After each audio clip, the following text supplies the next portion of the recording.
Manuela to Al, good morning, and how are you, faithful? It's the Captain coming to you with another Captain and Coffee report for Christmas Eve. One more day before we get a whole bunch of presents, but we're not getting any presents because we're not going to the playoffs. But we do have some stuff here we got to unwrap with more injuries. First of all, we will start off with Dre Greenlaw, who is awaiting an MRI to decide on his status if he's going to be able to go this week or even possibly the rest of the year. It looks like it's not healing. He's still got some pain in his calf. I want to shut him down and just re-sign him. That said, he's going to be a free agent at the end of the year. So he probably wants to put some tape out there for other teams to see. But, I mean, just pay the man. We see the difference that he makes once he's on the field already in just a little bit of time that he's there. It's obvious that he needs to be part of this team again and move forward. So just sign him and let's move, sit him and rest him and everybody else the rest of the season. Also, before we get to the crazy part of the injuries, D. Winters is also day-to-day with an injury, with a chest injury. And then Jair Brown is also day-to-day with an ankle injury. So we'll see how those guys are going again day-to-day. They could be ready to go by any day now, basically. So here's where the injury stuff gets a little bit out of control. The next 4 injuries I'm talking about are all on offensive linemen. And we know how much we've struggled with offensive linemen and just in general this year. Trent Williams, officially done for the season. We've been waiting, more or less just been waiting for this to be announced the last 2 or 3 weeks. His calf is not, or his ankle isn't going with completely healing as we thought it would. Obviously still dealing with the tragedy that he had in his life. Put the two things together, it just makes sense. Just shut him down for the season, get a little extended break, take care of everything that you need to, come back next year strong. So again, not too surprising. I'm surprised it wasn't announced earlier. Then we have Aaron Banks, MCL, out for the season. That one's kind of was a little bit expected with after he got injured in the Dolphins game. So not necessarily surprised there. A little bit more surprised on one is Jalen Moore, also out for the season with a quad injury.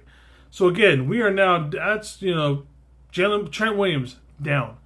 Jalen Moore, down. So there's your backup, your starting and your backup left tackle. So you would automatically assume, hey, Spencer Burford, just slide in and play over there. Well, Spencer Burford has a calf injury, and we're still waiting on results on if he's going to be able to play this week or the rest of the season. So how far deep are we going? We already had Ben Bartz, John Feliciano on IR. I mean, there's nobody left on this team. Obviously, Nick Zakelj is probably going to be your starting guard. The lineman, Austin Pleasance, that we signed last week, is going to more than likely be starting over there at left tackle. Probably going to bring back Sebastian Gutierrez or somebody else. I mean, I know that this season has not been, and that is my alarm clock. I'm sorry about that. I know this season hasn't gone well for us, and I know a lot of people want to blame Debo, blame Purdy, blame BA. I'm sorry. It's the offensive line. This offensive line has just got too many problems to deal with.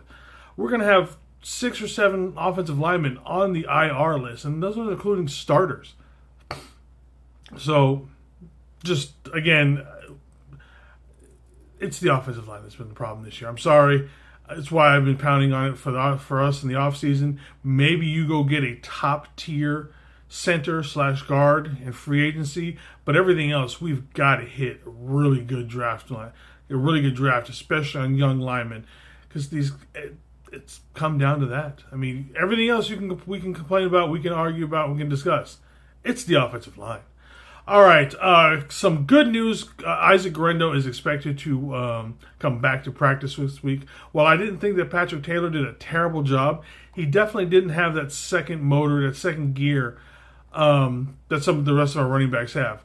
So like I said, good guy, good fill-in guy, but just he doesn't have that explosiveness, which is, like I said, it just makes him just solid. He's not going to be spectacular in any sort of way. He's just going to be solid. But to get the most out, you definitely need that second gear to get around the corners and stuff like that in this league. And right now, he just doesn't have it. Nothing personal against him. He just can't go as fast as some of these other guys. So that's it. So hopefully Isaac Guerendo comes back this week and able to practice and then play on Monday night. Because we do, don't forget, we're not playing Sunday. We are playing Monday night. That's all. The only other thing that happened yesterday was the 49ers did their annual Christmas giveaway to about 200 families or so, where they give out presents and all this kind of stuff through a little drive-through thing. It was pretty cool to see the players get back to the community and all that. So, obviously, that's all for right now. Please remember, ladies and gentlemen, today at 4:30, me and TJ will be going live on the Niner Faithful radio channels, and we do our breakdown of the Dolphins game. And then tomorrow morning, I'll be back to you with more coffee and Captain Coffee report. And also, I will be working on getting a Madden simulation, which I'm not sure how I'm going to do the Madden simulation, because I'm going to have to go deep into the draft, change almost the entire offensive line. But until then, everybody, Fafatai Talava, one love.